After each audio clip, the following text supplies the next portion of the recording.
guys, my name is Veronica Mariano and I am very overwhelmed with gratitude and appreciate you listening to my story today. I come from an urban area, East Bay, Contra Costa County, California. I grew up a pretty rough lifestyle. Coming from poverty and also domestic violence in my home, that led me early in my teen years into wrong crowds and bad decision making. I learned that Scared Straight programs don't actually do anything but introduce you to more bad kids. By the age of 13, I was introduced to drugs, parties, and never actually jumped into a gang, but considered gang affiliated guilty by association. I got my act together by 18 and I decided that I wanted more for my life.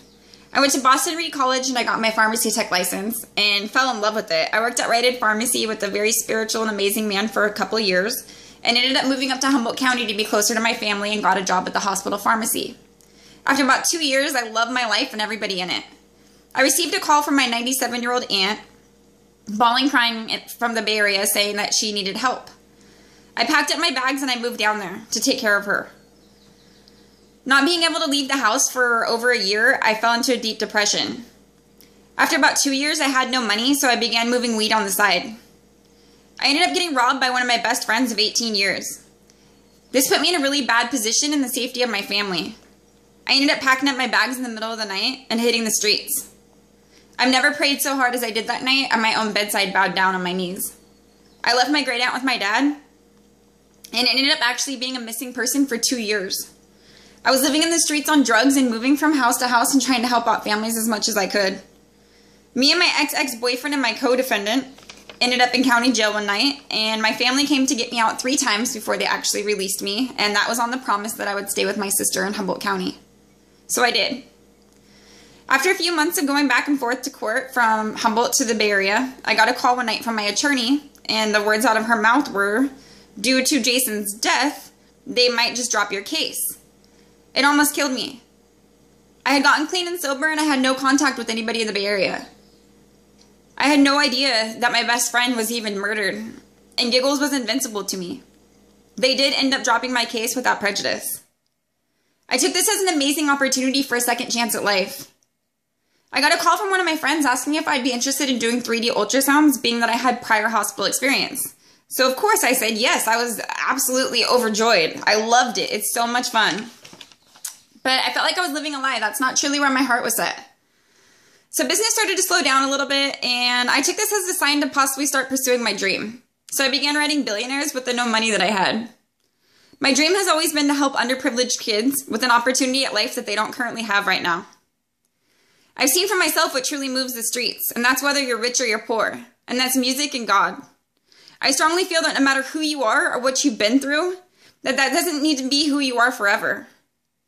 It's a choice to repent and to let God help you with your problems.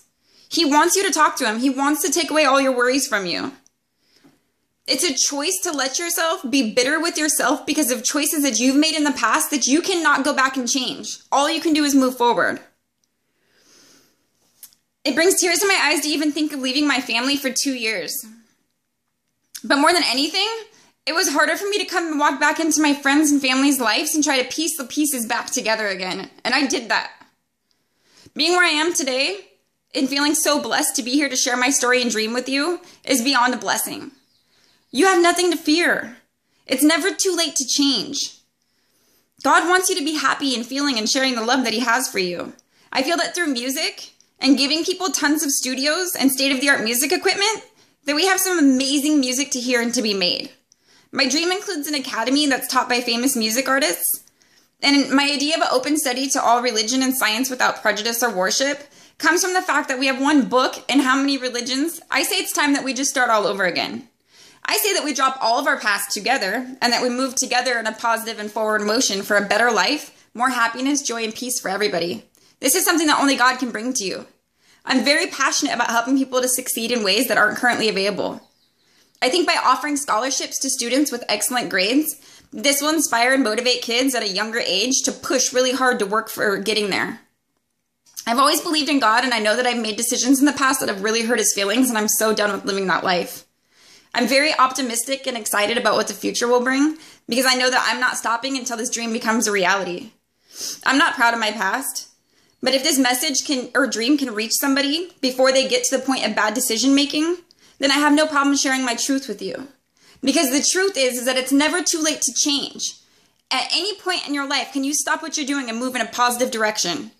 I don't care if you're a drug dealer, if you're a thief, if you're a murderer, you're a prostitute, you're a pimp, or you just consider yourself a bad person. There's nothing stopping you from living a beautiful and happy life. Forever with God's mercy and grace, but you. I'm a fighter. I always have been and always will be. I don't necessarily box so much physically these days, but I am fighting every day for God's grace to reach as many lives as possible. And with your help, we can make this dream a reality. If this dream, or just this message alone, can stop a kid out there from making a bad decision before they get to that point in life, that's my main aim. I love you all, and I feel that the peace and love that only God can bring to you is something to be shared. I love my life. I love you all for giving me the opportunity to speak to you from heart to heart. I pray that more than anything that this message gets to the person out there that really needs to hear it. There's so much love for you right now, beyond what you're going through in life. Peace and love to all, and I know that my story isn't so sweet, but truth be told, even on my darkest nights, I've always been a pretty sweet girl. If there's hope for me, there's hope for the world, loves. And I know that they say that we only need to be baptized one time, but we're all getting another bloodbath before we step anywhere near this place. Peace and love. Thanks, guys.